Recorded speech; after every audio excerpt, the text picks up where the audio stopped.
ذکر حق کی سچ لگن مل جاتی ہے، قلب کو اللہ اللہ اللہ اللہ کی دھن مل جاتی ہے، اللہ کی دھن مل جاتی ہے، معصیت چھڑوا جاتی ہے، صحبت اللہ والوں کی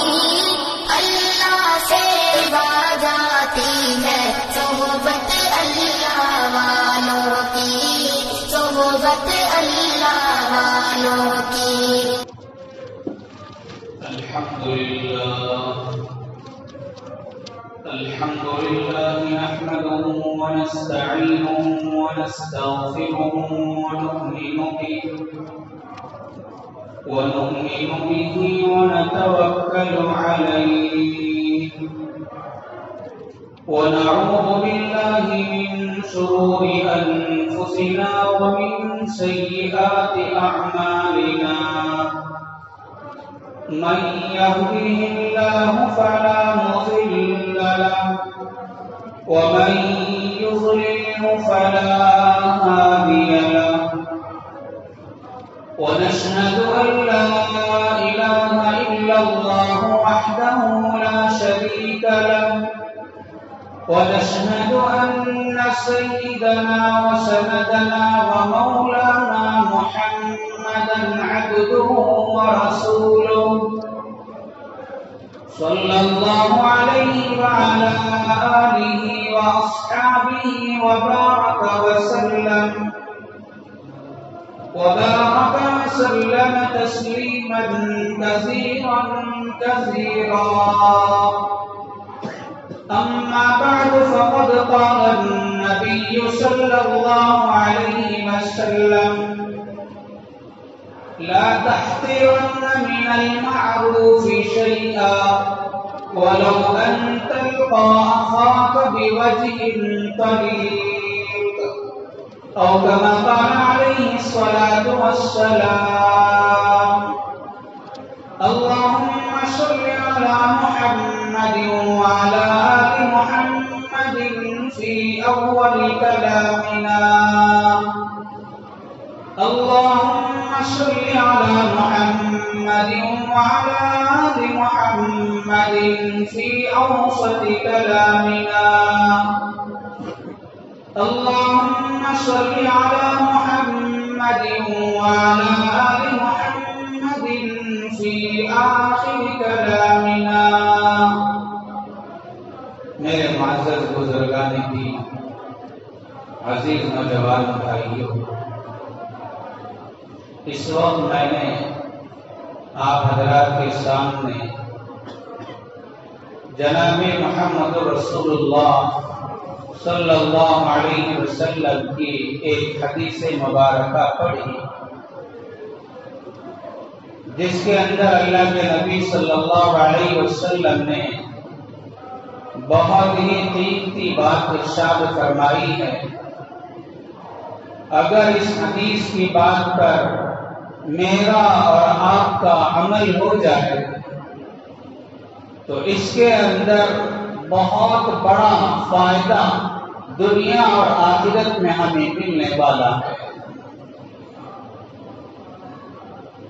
اکثر ہمارے ذہن جس چیز کی طرف نہیں جاتے، جس چیز سے آج امت بہت زیادہ غفلت میں ہے، لاپرواہی میں ہے، سستی میں ہے، اسی چیز کی طرف اللہ کے نبی صلی اللہ علیہ وسلم نے اس حدیث میں ارشاد فرمایا ہے، اسی چیز کی طرف امت کی توجہ کو مبذول فرمایا ہے.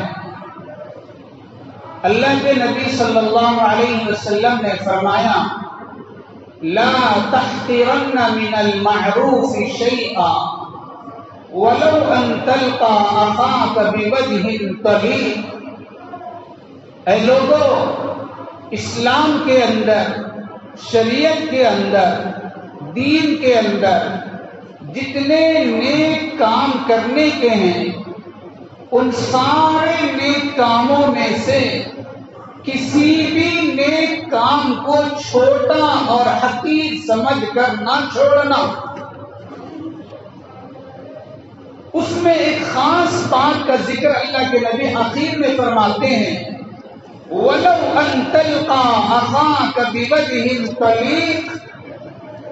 اگرچہ نیک کاموں میں سے یہی عمل ہو کہ ایک مسلمان کا دوسرے مسلمان کو حسمک چہرے سے دیکھ کر ملاقات کرنا، مسکراہٹ کے چہرے کے ساتھ کسی مسلمان کو دیکھ کر ملنا، یہ بھی نیکی ہے. اگر کوئی مسلمان کسی کو دیکھ کر مسکرا کر ملتا ہے اس خیال سے کہ میری مسکراہٹ کی وجہ سے اس کا دل خوش ہو جائے گا، اس کی پریشانی دور ہو جائے گی، اس کا غم ہلکا ہو جائے گا، تو اللہ کے نبی فرماتے ہیں اس کا یہ چھوٹا سا عمل اللہ کی بارگاہ میں نیکیوں میں شمار ہوتا ہے اور اللہ پاک قیامت کے دن اس کا بھی اجر اور ثواب عطا فرماتا ہے. ہمارے ذہنوں میں نیکیوں کا جب خیال آتا ہے تو اس میں صرف نماز، روزہ، زکوٰۃ، حج، صدقہ، خیرات، سجدہ کرنا، قرآن کی تلاوت کرنا، تسبیحات کا پڑھنا، اسی کو ہم نے نیکیوں کا کام سمجھ لیا. میرے بھائیوں، میرا اور آپ کا اسلام اتنا پھیلا ہوا ہے، اتنا پھیلا ہوا ہے کہ صبح سے لے کر شام تک کے سارے کاموں کو اگر نیکی میں بنانا چاہیں اس کا بھی راستہ شریعت میں موجود ہے.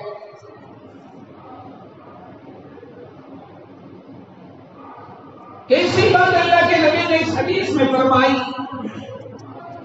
کہ کسی مسلمان بھائی کو دیکھ کر مسکرانا، کسی رشتہ دار کو دیکھ کر مسکرانا، کسی کو دوست کو دیکھ کر مسکرا کے ملاقات کرنا، پڑوسی کو دیکھ کر مسکرا کے ملاقات کرنا، دوست کو دیکھ کر مسکرا کے ملاقات کرنا نیکی کا کام بتلایا جا رہا ہے.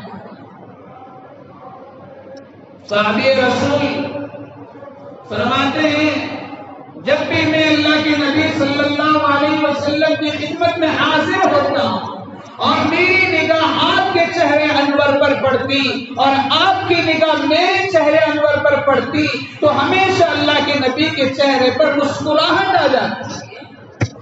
تبسم فرما کے اللہ کے نبی صحابہ کو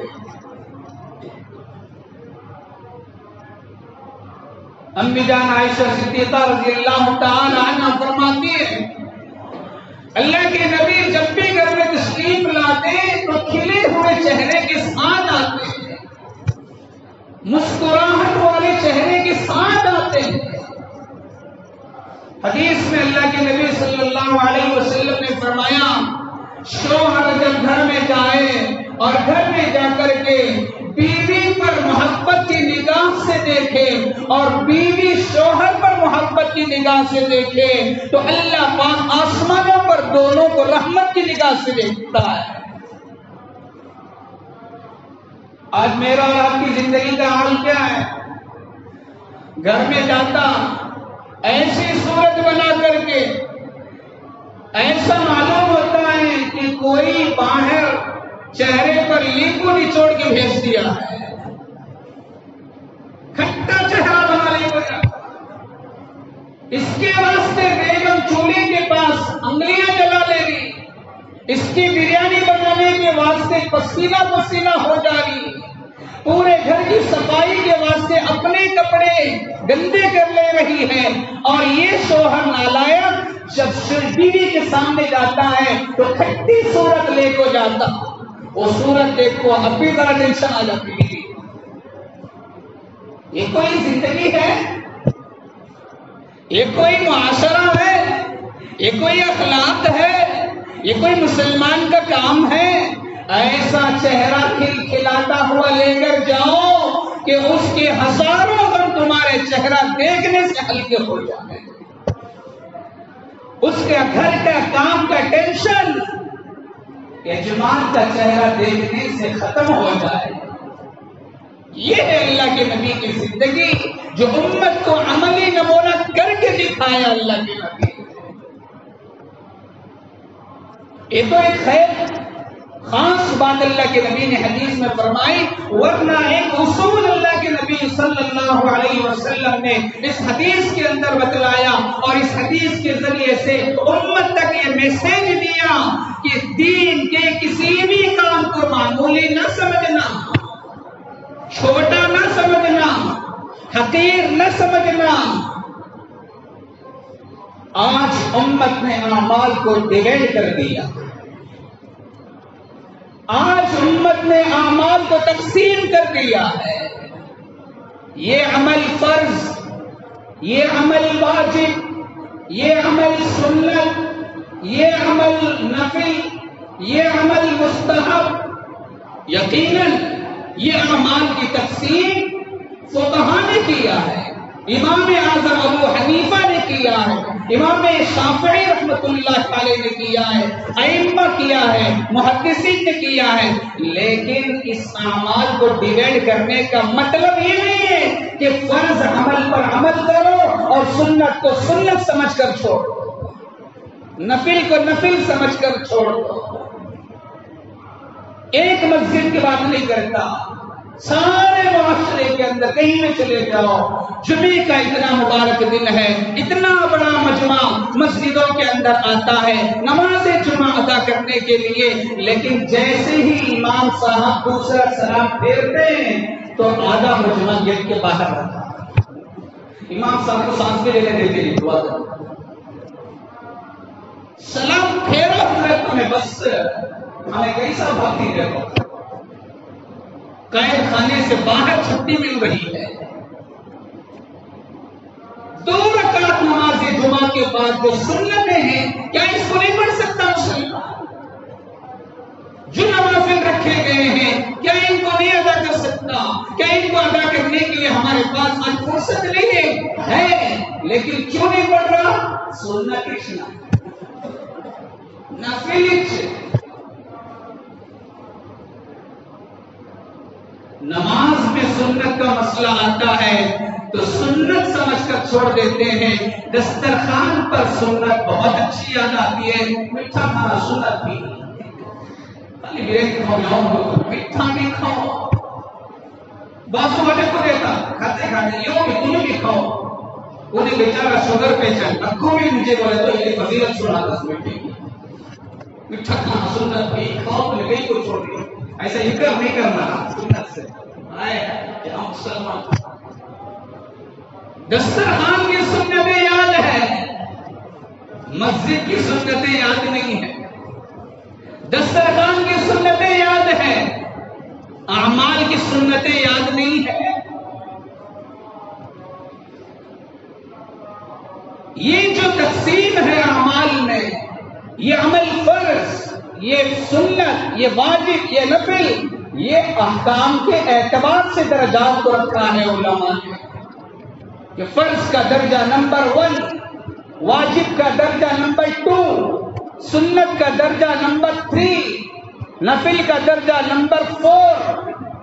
پھر سنت میں 2 چیزیں، سنت مؤکدہ الگ، سنت غیر مؤکدہ الگ. لیکن میرے بھائیوں، عمل جب انسان کرتا ہے، مسلمان کرتا ہے، عمل چاہے نفل ہو لیکن اللہ اس پر جو دینے والا ہے وہ اب نہیں قبر میں سمجھ میں آئے گا. فضیلت میں نفل اعمال بڑے ہوئے ہیں، اس کی درجات بہت زیادہ ہیں اللہ اور اللہ کے رسول کی نظر میں.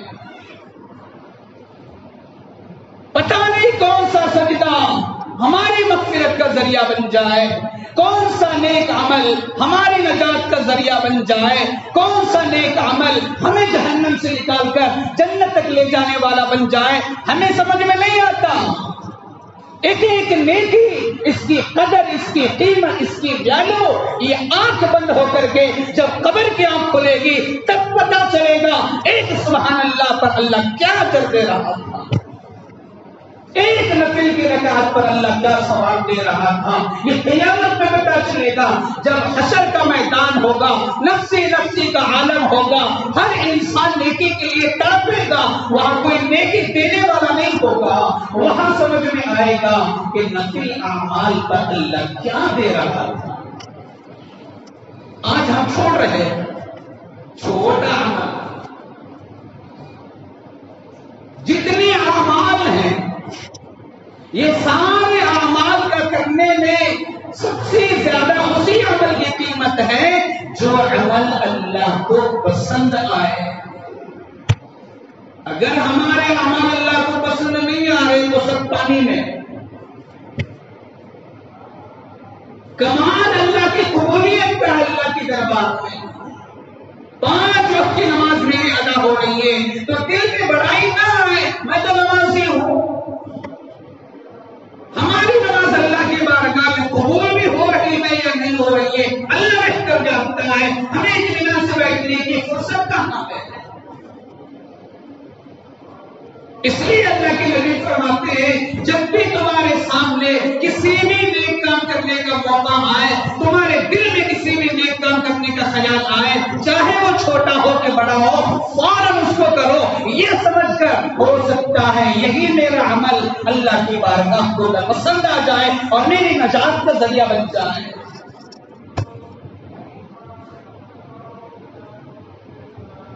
حضرت جنید بغدادی رحمۃ اللہ علیہ بہت بڑے اپنے زمانے کے بزرگ، عالم، محدث، مفسر، فقیہ، صوفی، حضرت جنید بغدادی رحمۃ اللہ علیہ بہت بڑا ولایت میں ان کا نام ہے آج بھی دنیا میں۔ ولایت کا بڑا مقام اللہ پاک نے ان کو دنیا میں عطا کیا تھا۔ حضرت جنید بغدادی رحمۃ اللہ علیہ کے جب انتقال ہوا، کسی بزرگ نے خواب دیکھا۔ حضرت جنید بغدادی رحمۃ اللہ علیہ کو خواب میں دیکھا تو خواب دیکھنے والے بزرگ نے حضرت جنید بغدادی سے پوچھا، حضرت جب آپ کا اللہ کی دربار میں حاضر ہونے کا وقت آیا تو اللہ نے آپ کے ساتھ کیا معاملہ کیا؟ حضرت جنید بغدادی رحمۃ اللہ علیہ فرمانے لگے جب اللہ کے دربار میں میری پیشی ہوئی، جب مجھے حاضر کیا گیا تو اللہ نے فرمایا جنید جاؤ، ہم نے تمہاری مغفرت کر دی، جنت تمہارا ٹھکانہ ہے۔ خواب دیکھنے والے نے پوچھا حضرت اتنا تو بتاؤ کہ تمہارے کس عمل کی وجہ سے اللہ نے تمہیں جنت کا پروانہ دیا، کس عمل کی وجہ سے اللہ نے تمہیں جنت کا ٹھکانہ دیا، کس عمل کی وجہ سے اللہ نے تمہارے ساتھ بخشش کا، مغفرت کا فیصلہ کیا؟ حضرت جنید بغدادی رحمت اللہ علیہ فرمانے لگے جب اللہ کے دربار میں حاضری ہوئی، میرے اعمال کھولے گئے تو اس میں نے دنیا کے اندر جتنی دینی کتابیں لکھی تھی، جتنا بڑا دین کا کام کتابیں لکھ کر کے کیا تھا، وہ سب ہوا میں اڑا دیے گئے۔ جتنا دین کا کام کیا تھا سب ہوا میں اڑا دیے گئے، جتنا ذکر کیا تھا سب ہوا میں اڑا دیے گئے، اور سارے میرے دین کے کامے، دین کے کارنامے تہس نہس ہو گئے۔ اللہ نے فرمایا تمہارے صرف 2 رکعتیں مجھے پسند آئی، اس کی وجہ سے تمہیں جنت بھیج رہا۔ خواب دیکھنے والے نے پوچھا حضرت وہ کون سی 2 رکعتیں؟ حضرت فرمانے لگے رات کے آخری حصے میں اٹھ کر جب ساری دنیا نیند میں سوئی رہتی ہے، ساری دنیا میں سناٹا چھایا رہتا ہے، ساری دنیا میں تاریکی اور اندھیرا چھایا رہتا ہے، اس وقت میں اٹھ کر ہم جو ٹوٹی ٹوٹی 2 رکعت نماز تہجد کی نیت سے پڑھتے تھے، اللہ کے دربار میں وہی قبول ہو گئی۔ ہم 5 وقت کی فرض نمازیں پڑھ کر اپنے آپ کو جنت کا ٹھیکیدار سمجھ لیا کہ مجھے تو جنت ملنے والی ریزرویشن پکا. یہاں دیکھو اللہ والوں کی زندگی کا حال. جنید بغدادی کوئی معمولی شخصیت نہیں ہے، کوئی معمولی ولی نہیں ہے. جنید بغدادی وہ شخصیت ہیں جن کے دنیا کے اندر اللہ پاک نے بہت بڑا دین کا کام لیا، جن کے ہزاروں نہیں سینکڑوں مرید تھے. ان کی کتابیں دنیا کے اندر لکھی ہوئی موجود ہیں. دین کا کام کیا، راتوں رات نوافل میں گزارا، نمازوں میں گزارا، عبادات میں گزارا، قرآن کی تلاوت میں گزارا، اللہ کے سامنے سجدے کرتے ہوئے گزارا. لیکن قبولیت کا جب درجہ آیا تو وہی نفل تہجد کی 2 رکعتیں کام آئی. نفل ہے نا، تہجد کی نماز فرض نہیں ہے، پڑھنا ضروری نہیں ہے تو نفل، لیکن درجہ دیکھو کتنا اونچا ہے، فضیلت دیکھو کتنی اونچی ہے. جنید بغدادی کو کام آ رہی ہے تو یہی 2 رکعت نفل نمازیں کام آ رہی ہے. آج ہمارے مسجد کے مصلی فرض نماز کا سلام پھیرنے کا انتظار کرتے ہیں، سنتیں سب حوالے ہوا کے، دکان کے حوالے، تجارت کے حوالے، بزنس کے حوالے. بھائیوں، زندگی کو بنانا ہے، زندگی کو بدلنا ہے، اپنے آپ کو چینج کرنا ہے. کسی عمل کو چھوٹا نہ سمجھے، اور جب بھی کسی عمل کے کرنے کا موقع آئے پیچھے نہ ہٹے. دل میں یہ خیال نہ لائے کہ چھوٹا عمل ہے، چلتا نہیں کرے. بخاری شریف کی حدیث ہے، اللہ کے نبی صلی اللہ علیہ وسلم فرماتے ہیں، بنی اسرائیل کا ایک آدمی سفر میں نکلا. اس زمانے کا سفر پیدل، گاڑیوں کا نہیں، سواریوں کا نظام نہیں تھا. لوگ دور دور کا سفر پیدل کیا کرتے تھے. تو بنی اسرائیل کا ایک آدمی سفر میں نکلا. پیدل سفر کرتے کرتے کرتے جب آدھے سے زیادہ اس کا سفر ہوا تو درمیان میں اسے پیاس لگی. توشے میں دیکھا تو جو پانی گھر سے لے کر آیا تھا وہ پانی ختم. کیا کیا جائے؟ پانی کی تلاش میں آگے بڑھا تو تھوڑی دور آگے جانے کے بعد ایک کنواں نظر آیا. جس کنویں میں پانی تھا، ٹھنڈی سانس لیا کہ چلو پانی مل گیا، پانی پیئیں گے اور بوتل میں بھی بھر لیں گے. جب کنویں کے سامنے جا کے کھڑا ہوا تو پانی نکالنے کے لیے کنویں پر نہ کوئی ڈول ہے، نہ رسی ہے، نہ بکیٹ ہے، نہ جگ ہے. کیسے پانی پیا جائے؟ تھوڑی دیر غور و فکر کیا، اس کے بعد سوچا کہ اوپر کھڑے ہو کر نیچے سے پانی نکالنے کے لیے کوئی چیز نہیں ہے، لیکن پیاس اتنی سخت لگی ہے کہ اگر نہ پیا جائے تو اور پریشانی آ جائے گی، اور یہاں اگر پانی پینا چھوڑ دیا جائے پتہ نہیں آگے سفر میں پانی ملے یا نہ ملے. چنانچہ آخر میں فیصلہ کیا کہ مجھے خود نیچے اتر کر ہاتھ سے پانی اٹھا کے پی لینا ہے. خیر نیچے اترا، کنویں میں پانی جہاں تھا وہاں جا کر ہاتھوں سے پانی بھر بھر کے پیا، خوب پیٹ بھر کے پانی پیا اور اس کی پوری پیاس بجھ گئی. جسم میں راحت آئی، سکون ملا. اوپر چڑھ کے جب جانے لگا کنویں سے آگے تو دیکھا ایک جگہ کتا پیاس کی شدت سے پریشان ہے، زبان باہر نکال کر سسک رہا ہے، اور اپنے پیاس بجھانے کے لیے وہ کتا اتنا مجبور ہے کہ اپنی پیاس کی شدت کی وجہ سے کیچڑ چاٹ رہا ہے زبان سے. جب اس آدمی نے اس کتے کو دیکھا تو بڑا غصہ آیا. دل میں خیال آیا کہ یہ بھی تو ایک اللہ کی مخلوق ہے، جیسے مجھے پیاس لگنے سے پریشانی ہوگی اسے بھی تکلیف ہو رہی ہوگی. میں بول سکتا ہوں، یہ بول نہیں سکتا. میں پوچھ سکتا ہوں، کسی سے یہ پوچھ نہیں سکتا. میں نیچے اتر کر کے پانی پی سکتا ہوں، یہ پی نہیں سکتا. اس کو پانی کس سے پلائے؟ چنانچہ تھوڑی دیر کے بعد خیال آیا کہ اس کے پیر میں جو اس نے موزے پہنے تھے چمڑے کے، ان موزوں کو نکالا اور نکال کر کے کنویں کے اندر اترا، ان موزوں میں پانی بھرا اور اوپر لے کے آیا، لا کے جہاں کتا تھا وہاں جا کر کے کتے کے منہ میں اپنے چمڑے کے موزے سے پانی ڈالتا رہا اور کتا پی پی کر کے اپنے پیاس بجھاتا رہا۔ اللہ کے نبی صلی اللہ علیہ وسلم فرماتے ہیں اس بنی اسرائیل کے آدمی کا یہ عمل اللہ کو اتنا پسند آیا کہ اللہ پاک نے اس کے ایک عمل کی وجہ سے اس کی مغفرت کے فیصلے کیا۔ پتہ نہیں کون سا عمل ہماری نجات کا ذریعہ بن جائے، اس لیے اعمال کو ڈیوائڈ نہ کرو، یہ فرض ہے، یہ نفل ہے، یہ مستحب ہے، جو مل رہا ہے کر لو، لوٹ لو۔ فیصلہ اللہ کے دربار میں ہوگا کہ کون سا عمل قبول ہے، کون سا عمل قبول نہیں ہے۔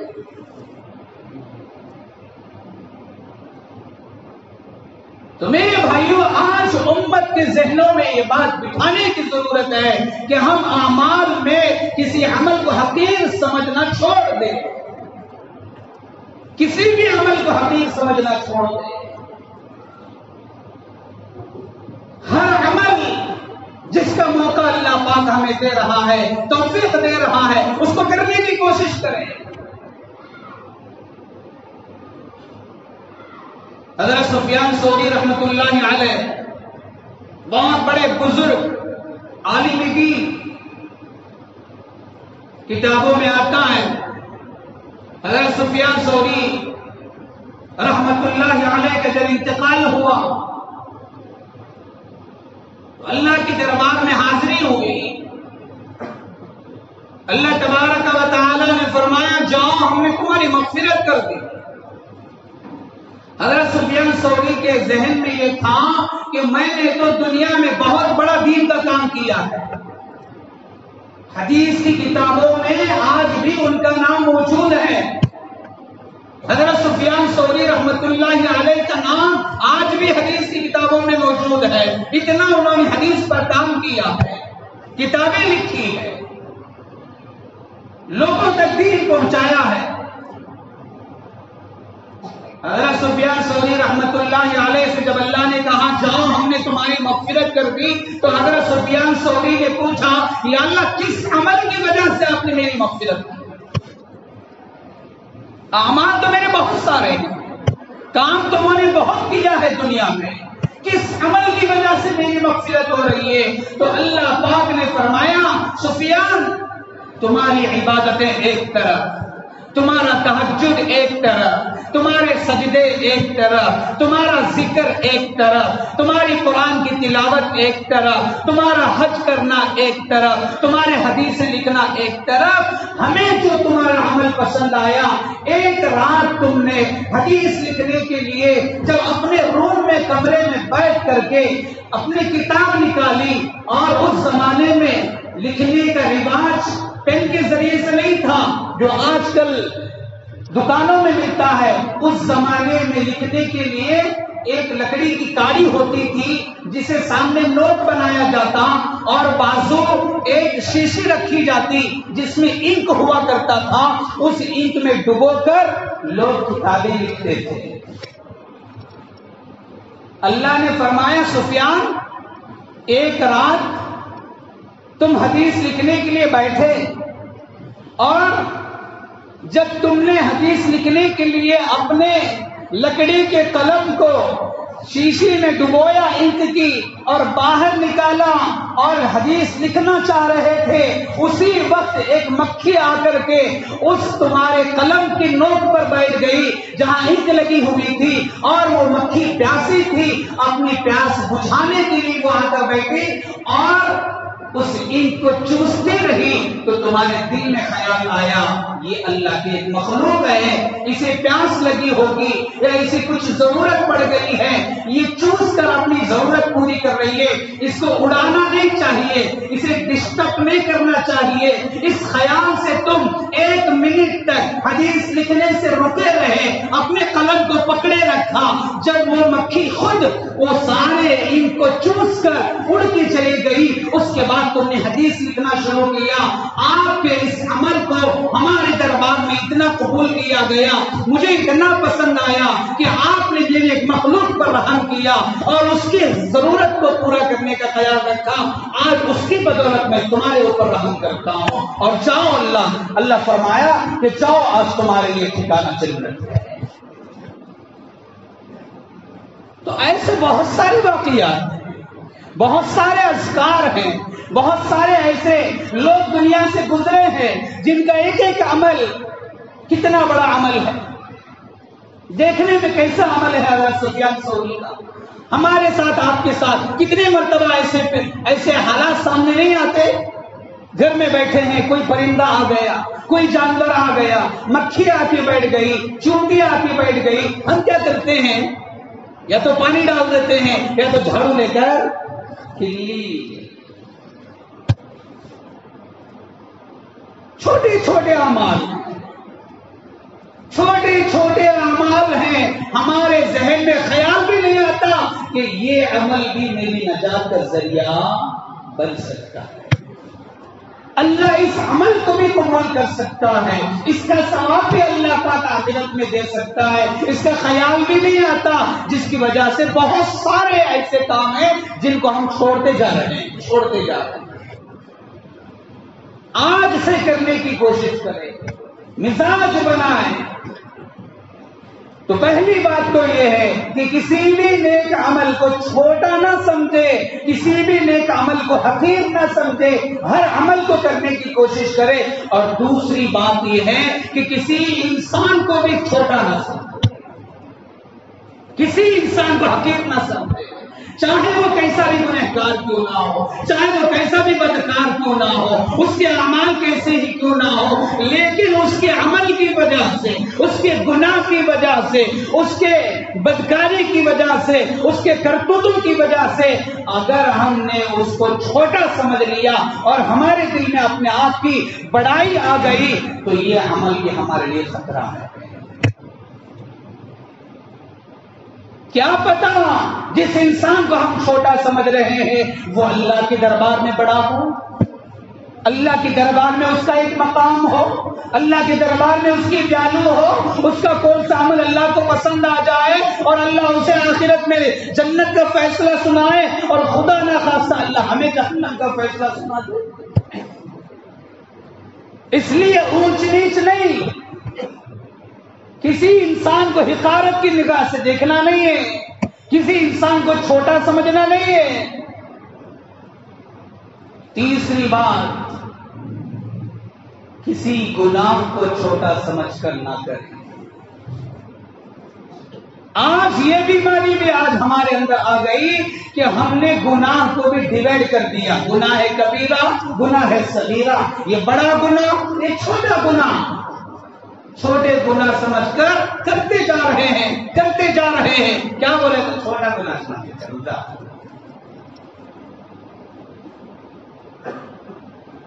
حضرت تھانوی رحمت اللہ علیہ کے پاس اگر کسی نے پوچھا حضرت یہ گناہ ہے صغیرہ ہے یہ گناہ ہے کبیرہ ہے، یہ بڑا گناہ ہے یا چھوٹا گناہ ہے؟ حضرت نے فرمایا تمہارے سوال کی مثال ایسی ہی ہوگی کہ کوئی آ کر کے پوچھے کہ حضرت یہ بڑا سانپ ہے ایک چھوٹا سانپ ہے، کیا چھوٹے سانپ کو لے کو پال لے سکتی ہیں کہ گود میں بٹھا لے؟ ارے سانپ تو سانپ ہے، وہ چھوٹا ہو یا بڑا ہو اس کا کام تو ڈسنا ہے، اس کا کام تو نقصان پہنچانا ہے۔ گناہ ہی ہوتا ہے، چاہے وہ چھوٹا گناہ ہو چاہے وہ بڑا گناہ ہو، یہ الگ بات ہے کہ اللہ پاک نے اصول بنایا ہے کہ کبیرہ گناہ بغیر توبہ کے معاف نہیں ہوتا اور صغیرہ گناہ بغیر توبہ کے کسی دوسرے نیک عمل کی وجہ سے معاف ہو جاتا ہے۔ تو اس کا مطلب یہ نہیں کہ دھڑلے سے ہم صغیرہ گناہ کرنا شروع کر دیں۔ چنگاری چنگاری ہی ہوتی ہے، بڑی چنگاری میں بھی آگ ہوتی ہے، چھوٹی چنگاری میں بھی آگ ہوتی ہے۔ کبھی یہ نہ سمجھنا چھوٹی چنگاری کیا آگ نکل نہیں ہوتا، وہاں دماغ کام کرتا ہے، وہاں عقل کام کرتی ہے، وہاں سوچ کام کرتی ہے، لیکن گناہ کے کام میں نہ عقل کام کرتی ہے نہ دماغ کام کرتا ہے، وہاں صرف نفس کام کرتا ہے۔ چھوٹا گناہ اللہ معاف کرتا ہے۔ کیسے کیسے آج گناہ آج ہم سے ہو رہے ہیں، صرف اس نیت سے اور اس خیال سے ہو رہے ہیں کہ یہ چھوٹے ہیں۔ بھائیوں، چنگاری چنگاری سے آگ بنتی ہے، چھوٹی چھوٹی لکڑیاں جوڑنے سے چولہا سلگتا ہے۔ اگر ہم چھوٹا سمجھ کر کے ایک گناہ کریں گے تو کریلے کو دیکھ کر کریلا رنگ پکڑا ہے، ایک گناہ کریں گے تو دوسرے گناہ کی عادت پڑے گی، گناہ گناہ کو کھینچتا ہے۔ اس طرح پھر ہمارے اندر گناہوں کی عادت پڑے گی اور چھوٹے سے شروع ہو کر کے بڑے تک پہنچ جائے گی۔ چھوٹے کرتے کرتے کرتے کرتے بڑے بڑے گناہ ہو سکتے، پھر ہمارے دلوں کے اندر سے گناہوں کی نحوست نکل جاتی ہے، گناہوں کی برائی نکل جاتی ہے اور اطمینان کے ساتھ گناہ ہو رہے ہیں، کوئی اثر نہیں ہے دل دماغ پر۔ اس لیے فرمایا کہ کسی نیک عمل کو چھوٹا سمجھ کر چھوڑنا نہیں ہے اور کسی گناہ کو چھوٹا سمجھ کر کرنا نہیں ہے، دونوں میں خطرہ ہے۔ چھوٹا سمجھ کر نیکی چھوڑیں گے تو بھی خطرہ، چھوٹا سمجھ کر گناہ کریں گے تو بھی خطرہ۔ اس لیے نیکیوں کے کاموں میں چھوٹے کو بھی کرنا بڑے کو بھی کرنا ہے اور گناہوں کے کاموں میں چھوٹے سے بھی بچنا بڑے سے بھی بچنا ہے، تب جا کر کے ہمارے ایمان اور ہمارے اعمال کی زندگی صحیح گزرے گی۔ حدیث میں اللہ کے نبی صلی اللہ علیہ وسلم نے فرمایا، ایک آدمی راستے سے جاتے جاتے درمیان میں نظر پڑی کہ بیچ راستے میں ایک درخت ہے، ایک جھاڑ ہے جہاں لوگوں کی چلنے پھرنے کی جگہ ہے۔ تو یہ جانے والے نے راستے کے بیچ میں جو جھاڑ لگا ہوا تھا اس جھاڑ کو اٹھا کر اس نیت سے بازو رکھ دیا تاکہ آنے جانے والوں کو تکلیف نہ ہو اور آنے جانے والوں کو سہولت ہو جائے۔ اس خیال سے اس آدمی نے اٹھا کر بیچ کے راستے کے درخت کو سائڈ میں رکھ دیا، اللہ پاک نے اس کے اس عمل کی وجہ سے مغفرت کا فیصلہ فرمایا۔ آج راستے کے بیچ میں لے جا کر گاڑی چھوڑا، کیا کہتے ہو؟ دادا ہی کون بھی کبھی نہیں کرتا۔ بازاروں میں دیکھو کیسی کیسی تکلیفیں لوگوں کے سامنے پیش آتی ہے، راستوں میں دیکھو کیسے کیسے لوگوں کو تکلیفیں پیش آتی ہے۔ بھائیوں، یہ بھی تو دین کا حصہ ہے، یہاں بھی تو ہمیں سمجھنا چاہیے کہ شریعت کی تعلیمات کیا ہے، اسلام کی تعلیمات کیا ہے۔ ہم صرف مسجد میں مسلمان نہیں ہے، ہم گھر میں بھی مسلمان ہیں، بازار میں بھی مسلمان ہے، آفس میں بھی مسلمان ہے، دکان میں بھی مسلمان ہے، فیکٹری میں بھی مسلمان ہے، کھیت میں بھی مسلمان ہے، جنگل میں بھی مسلمان ہے، بستی میں بھی مسلمان ہے۔ ہر جگہ اسلام کی تعلیمات، ہر جگہ اسلام کے احکامات، ہر جگہ شریعت کی باتوں کا فالو کرنا۔ جب تک یہ مزاج میرے اور آپ کے اندر نہیں آتا، ہمارے معاشرے کے اندر دین زندہ نہیں ہوتا۔ ان چیزوں کو ذہنوں میں رکھیں اور اس کو فالو کرنے کی کوشش کرے. دیکھنے میں چھوٹی چھوٹی ہے، معمولی ہے، لیکن اصول اللہ کے نبی نے بتا دیا، لا تحقرن من المعروف شیئا ولو ان تلقى اخاك بوجه طلیق، کہ نیکیوں میں سے کسی بھی نیکی کو چھوٹا سمجھ کر نہ چھوڑنا.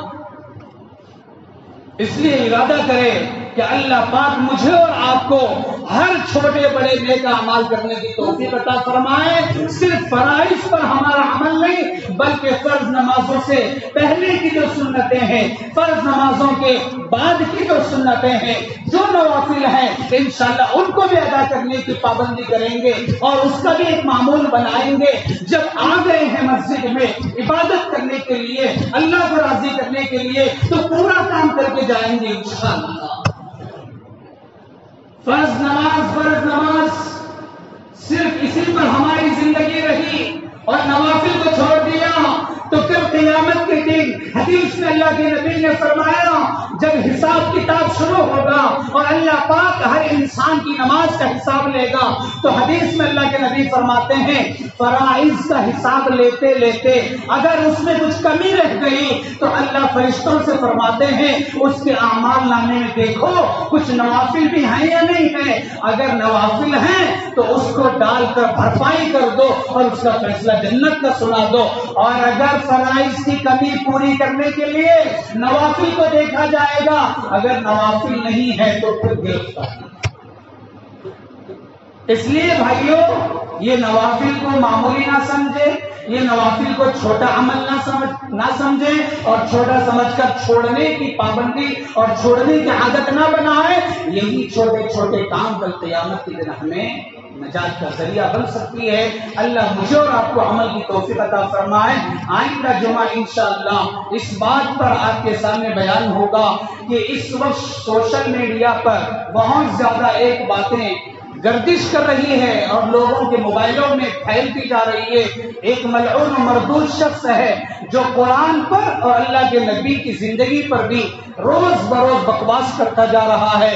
اس کی ساری تفصیلات انشاءاللہ اور اس کا جواب اور اس کی حقیقت کیا ہے آئندہ جمعہ حضرات کے سامنے رکھنے کی کوشش کی جائے گی. اللہ مجھے آپ کو عمل کی توفیق عطا فرمائے.